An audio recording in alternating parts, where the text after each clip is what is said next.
Hey guys, welcome back. In this section, we're going to take a look at section 12.5 on Archimedes' principle. This could really be called buoyancy. That's the big idea here. And what you're looking at is a picture of three different possibilities. One is that you've got something that sinks, right?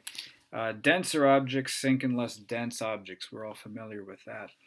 This is the floating option if you have two objects that have a similar density. Um, this one will just float. In this case, we have a submarine just floating in water. And so in this middle picture, we're supposed to be looking at two things that have a very similar density. And then here we have balloons that would float away. So the balloons are less dense than the air surrounding them. Another thing to keep in mind is that when physicists talk about fluids, they mean liquids and gases. And both liquids and gases will have buoyancy. This is a pretty complicated picture, but all that it's really saying is that buoyancy arises from the fact that the pressure at the top of this object is less than the pressure at the bottom. Now you say, Kato, those aren't pressures, those are forces. That's true, and here's the relationship, right, between pressure and force. So even though I'm talking about pressure, if you simply multiply by the cross-sectional area, you can convert that into a force. And since these two cross-sectional areas at the top and the bottom are equal, we can talk about the pressures or forces. Why is the pressure different? Well, the pressure is different because of the last section, right, where we said that as you go deeper and deeper and deeper underwater or into a fluid, it could also be atmosphere, the pressure exerted increases simply because you've got more liquid above you or more fluid above you, right? And so this difference in force is the buoyant force. And that's what this little bit right here is. FB stands for buoyant force, is the difference between the larger F2 force, that's this one on the bottom, and the smaller F1 force on the top. So take the difference and you've got the buoyant force. One thing to notice is that the buoyant force is a vector because it's a force. It's measured in newtons because it's a force. And it always points up into the fluid. The buoyant force will never point sideways or down. And so what this is saying is that the buoyant force is always going to be equal to the weight of the fluid displaced. That's a little bit different than what the last slide said. This slide said that the buoyant force is the difference between this force pushing up on the bottom of the object and this force pushing down at the top. Here we're saying we're going to think about buoyant force instead as the weight of fluid displaced. It turns out that if you go through the details of it, those amount to the same thing. This is really, though, the more intuitive way to think about it. But we're not going to go too much into the mathematics of it. So on a quiz question, if you get something like what is the buoyant force equal to, weight of fluid displaced would be the correct answer. What this is showing is that this is showing an object that's going to sink. In this case, the weight of the object is more than the buoyant force. That means the object will sink. If these two forces were equal and opposite, the object would float right at the surface.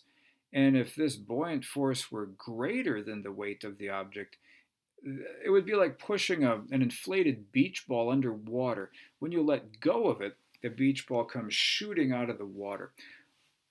Another example of the buoyant force being larger than the weight of the object is a helium balloon. If you let go of it, the buoyant force will carry the helium balloon up into the atmosphere.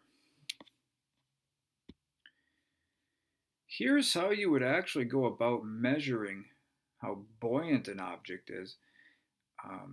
This figure also explains, or sort of takes a physics approach to explaining why you can do so many push-ups underwater, right? One-armed push-ups, even one-fingered push-ups underwater, but you can't in your bedroom, for example. The idea right here is that we have a mass hanging off of a balance, and the tension is going to be equal and opposite to the weight of this object. Well, all right, that's fine. It just sits there, right? Nothing happens. So tension is equal to weight. But now we put this weight into water, and that introduces a buoyant force. And you say, well, wait a minute, Cato, You told us just a couple minutes ago that the air constitutes a buoyant force. Are we doing this on the moon, or what's the story?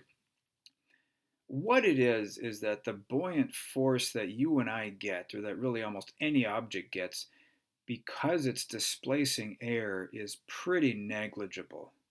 And so in this case, we could include a tiny little arrow that represents buoyancy force because this mass is in fact displacing a little bit of air, but it's such a small arrow that we're ignoring it, right? Now, as soon as we put the mass into water, that buoyant force becomes significantly larger. And you say, well, why? What's the difference? The reason is that water is much denser than air. That's the key piece. The fact that this water is very dense is what introduces this large buoyant force. And so you say, well, really? So if I make it even denser, I'd get an even bigger buoyant force? The answer is, yeah, you would. You say, well, could I make it fluid so dense that this mass would just sit right on top of it? Sure, why not? I mean, you could fill this beaker full of liquid mercury. That would make a very large buoyant force because liquid mercury is very dense, and this weight would probably sit right on the surface of it. Yeah. But we've got liquid water, introduces a buoyant force, and so now what we have is the tension has been reduced, right, by a certain amount. The tension's been reduced by whatever the buoyant force is, which introduces this idea of apparent weight. And what that means is that if you go stand on a scale in the locker room or in their bathroom, you have one weight. Put that exact same scale at the bottom of a pool and go stand on it, and you're going to weigh much, much less. So that apparent weight is how much you weigh after you take into account this buoyant force. Again, the buoyant force is always pointing up. That gets us into this question, and I think I'll probably do this one question and then stop and break up the video into two separate parts. Question says, compared to an empty ship, will a ship loaded with a cargo of styrofoam float lower in the water or higher in the water? Well, look, it doesn't matter what you put into the ship. It's going to sink lower into the water because whatever you put into the ship has to weigh something. Now you could say, Cato, what if I filled it up with helium? What if I just pumped that ship? It was a sealed ship, let's say, and I pumped it full of... Okay, that's a fair point. In that case, you would float higher in the water. But anything that you can drop on your foot here on Earth is going to make that ship sink lower into the water. And the reason is that it has to weigh something, right? As long as the apparent weight of the object in air